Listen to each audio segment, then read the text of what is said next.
you look on the streets, if you look in the metro, people are all the time in their phones. They are all the time looking down. They don't look to the world anymore.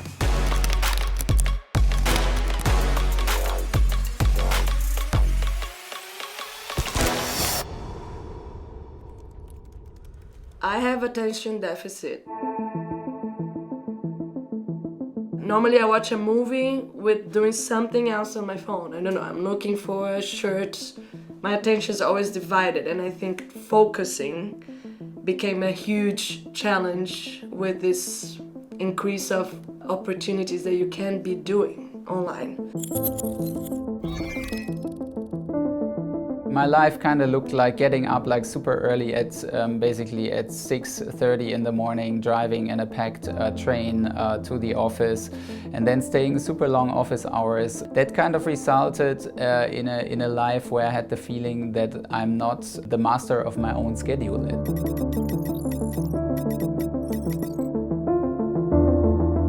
I think privacy was always a concern in my life since I became a journalist and working in different issues.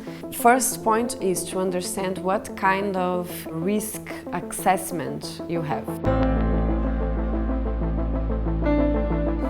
Have you ever thought about what is behind posting a picture on Instagram or using Google Maps?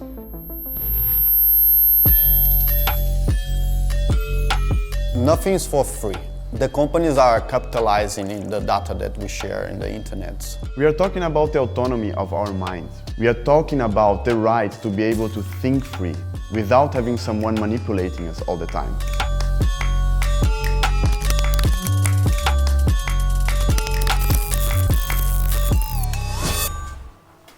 You're anxious, and then the first thing you do is pick up the phone because you think that subconsciously this is gonna help with your anxiety, but it's just gonna increase it. So it's a little bit of a double-edged sword, you know? So it's very hard to be the example you want to be to your child when everything, like you're gonna set up a meeting with someone, you need to respond to the phone. You're gonna play some music for you guys to dance, you need to be on the phone. So it's hard to set example.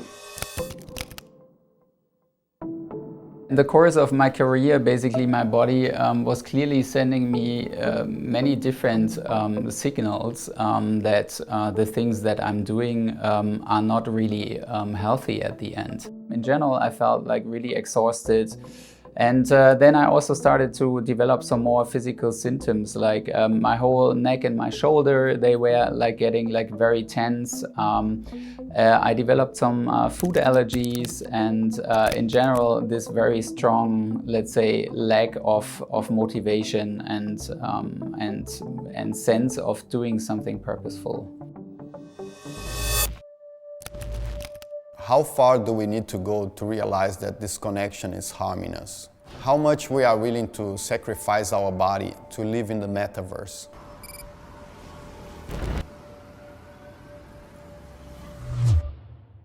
I had a lot of alerts in my Gmail account telling me that people were trying to access and invade my account also in different places in Brazil.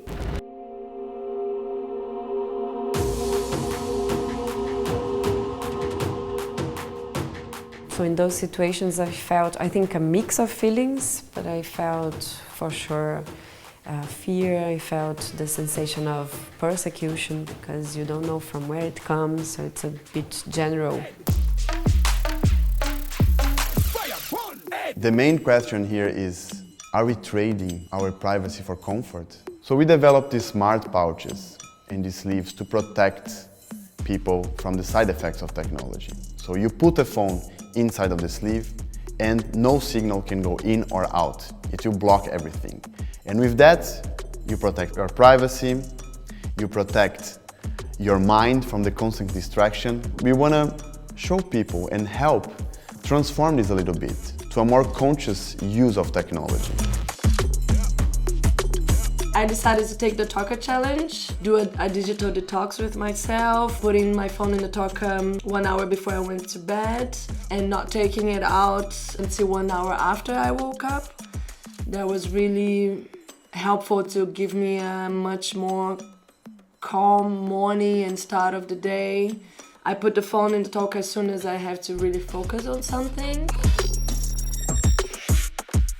And most importantly, putting it in the talker case when I'm playing with Nala and there's no this competition of attention between her and the phone that she feels all the time. So it felt really good. I want to keep doing it. And yeah, I would suggest everyone that has a child to do something similar because I see a lot of my friends with similar problems. So yeah, I think it's a good game to play. I had quite a few, let's say, turning points in my life, and one was certainly when I started to practice yoga. That was already like around 8 years ago.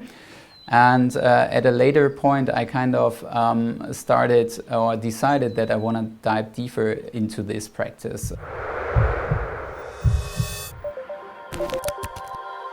From that point on, I slowly started to get a glimpse on what I actually want to do in my life, and that resulted again in a couple of steps into the foundation of Pura Vida Festival at the end. And we provide a lot of education and content to the people. We, for example, provide yoga classes to people, chances to meditate, to explore their emotional body, which is about aligning the personal well-being of us humans with the well-being of our planet.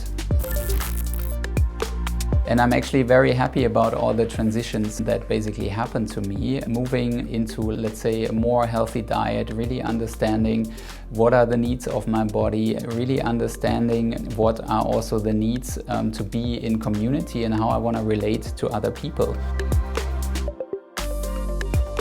I decided to change many things. First thing, to connect with other people, to start doing or understanding my own risk assessment or what kind of things make sense for me. I started taking care on what kind of apps I would download. I have different emails and I use it depending on the situation and discussing about that with people.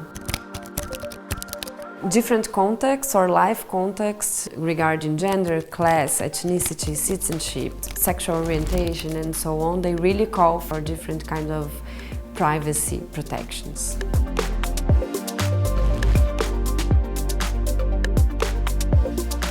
We want to express that it's easier than we think to put the phone aside at times and live a more offline life. We're not talking about stop using our devices. We're talking about protecting your privacy, overcoming technology misuse and digital addiction.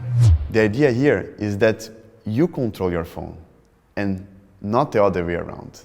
And that's why we created Talka.